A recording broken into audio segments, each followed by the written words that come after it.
Jeff, good evening, everyone. Thank you so much for being here for what I hope will be a very useful evening for all of us to have a chance to talk about some of the issues that affect the Fletcher Place and Bates-Hendricks neighborhoods and the near south side of Indianapolis, and also really the entire city of Indianapolis, since so many of the issues that are relevant tonight, that we're going to be discussing tonight, really have applicability across the board throughout our city.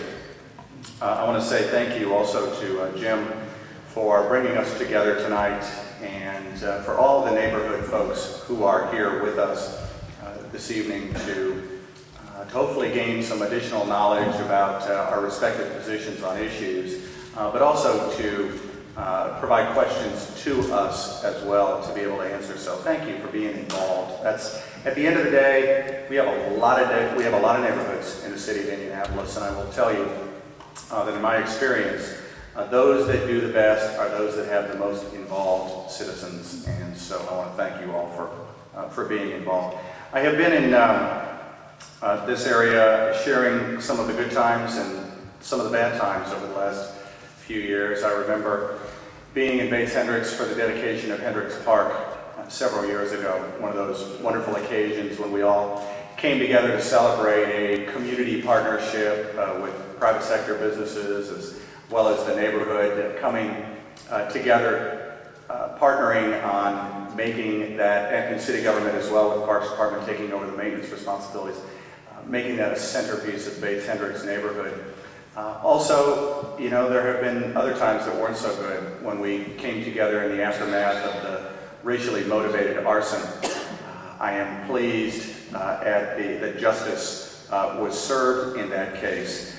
But what was particularly positive about an otherwise very negative situation was the way the entire community rallied together and said, no, that is not us.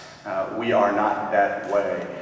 It was a person who didn't belong in this neighborhood and now is in a different neighborhood for a long, long time to come.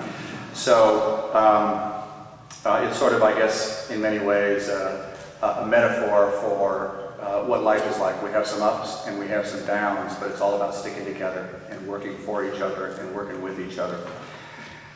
I want to start off by talking about the property tax issue, not in detail. I'm just simply, because I think it's going to come out in much more detail as we get into the conversation this evening, but simply to start off by saying that I really believe that this is a life and death issue for the city of Indianapolis. I don't think we have seen a more serious issue hit our city and hit our state in my lifetime, and that I can, or in the lifetime of anybody who can remember. If we do not resolve this issue successfully, we may not survive as a state, and that's why we will resolve it, and we will come together, and the importance of this issue to Marion County has been and will be well expressed as our General Assembly comes together. We'll talk a little bit about some of my ideas on what we could do. I don't want to do that in my opening remarks. But let me just say that we have overcome a lot of challenges in this city in the past. I was looking back at the 2 terms that I've been privileged to serve as mayor of Indianapolis and thinking about some of the challenges that we have overcome. When I took office, and for many years, we really had no idea what we were going to do about this unfunded police and fire pension liability, this $1 billion liability, in excess of $1 billion liability that had been there since before 1977, when the pension system was changed. That $1.3, $1.4, $1.5 billion problem, it seems to get bigger all the time, seemed to bedevil all of us for literally decades in this city. Well, we have resolved that issue now. We've set our city and county on course to pay off those police and fire pensions and to assure our police officers and firefighters, our retired public safety heroes, that they will not have to worry about their pensions. Their pensions will be secure for the long run. I look at the Indianapolis Maintenance Center, the old United Airlines facility. That was a dark day in Indianapolis when United Airlines went bankrupt. And this $300 million facility that had been built back in the early 90s, which was the economic development prize of the decade, suddenly we still had to pay for it, but it was gone. It was all about jobs, and we had no jobs there.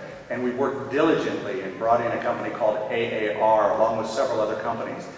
We now have nearly 1,000 people doing airline maintenance work out at that facility. And we announced last December, and then just literally cut the ribbon today, on the WellPoint Specialty Pharmacy facility, which is taking up all the office space, the cavernous, more than 100,000 square foot office space right there at the maintenance facility. And that's now going to be occupied by 900 employees of WellPoint, working on delivering specialty pharmaceuticals to people in need across the country. So we looked at what was appeared to be a nearly impossible situation, figured out a way to resolve it. The raw sewage problems that have, again, for decades bedeviled this city after heavy rains, discharging raw sewage into our creeks and into our rivers. We looked at that and we said, this cannot continue. We've got to figure out a way to clean up our streams and our rivers so we don't have to have signs that say, stay out of our waterways in this city. We now are 2 years into a 20-year long-term control plan to resolve that issue, and there's a day not too far down the pike over the horizon when we will be able to feel proud of our streams and our rivers in this city because we have done what it takes to finally clean them up. And finally, the jail overcrowding problem. For over 30 years, the city was under a federal court order for jail overcrowding. And when the federal courts finally got serious about it a few years ago, the local courts had no choice but to start releasing dangerous criminals onto the street because we had no place to put them. We stepped up to the plate, we resolved the jail overcrowding problem, and we no longer have early releases of dangerous criminals out onto our streets. So when I look at the property tax issue, which as I said is a life and death issue, what I will tell you is by working together, by having a positive attitude, by saying that there is no other choice but to be successful, we are going to resolve that issue, and I look forward tonight to talking about some of the details about how we move forward with that. As I look forward to the next 4 years, my vision for the city is one that continues our aggressive and accelerated war against crime, where we battle against the dropout rate that has been a challenge for our city and every other major city in the country, but we have started to make progress against right here in the city of Indianapolis. If there's one thing that gets me out of bed in the morning and gets me charged up and makes me want to go through the long days that I work in this job, it is the belief that we can really turn around our educational system and we can see that unacceptably high dropout rates start to significantly drop and have more kids from in our city graduate from high school, go on to college, and have real opportunity and real earning power. I look forward to continuing our work on economic development where we've diversified our economy. We're considered to be the star of the upper Midwest, the Northeast, what they used to call the Rust Belt part of the United States. Indianapolis is the great economic success story of that region of the country. We're competing effectively against the entire country and against the whole world, and we are the shining star of all the cities east of the Mississippi and north of the Sun Belt, who have all gone through these wrenching changes, going from the manufacturing economy revolving around predominantly but not exclusively the auto industry into a more diversified economy. We have led the way here in the city of Indianapolis. I look forward to continuing that effort. Our Great Indy Neighborhoods program, neighborhood revitalization, is an enormously satisfying thing for me to work on. These neighborhoods, Fletcher Place and Bates-Hendricks, are right in the heart of one of our Genie communities. Great Indy Neighborhoods is an extraordinary effort that is going to help revitalize this part of Indianapolis and several other parts of Indianapolis, and if successful, as I know it will be, we're going to go on to the entire city of Indianapolis. So much to look forward to in terms of revitalizing our neighborhoods. And then finally, our Indy Greenprint, implementing our efforts to make Indianapolis a leader by example in how we can promote environmental sustainability and energy independence for other businesses to follow and also for individuals to follow. So many positive things on the horizon for Indianapolis. This is a city that's been on an upward ascent for 4 decades now. I look forward to the opportunity to work with you to continue that progress, to help make a great city even greater. Thank you.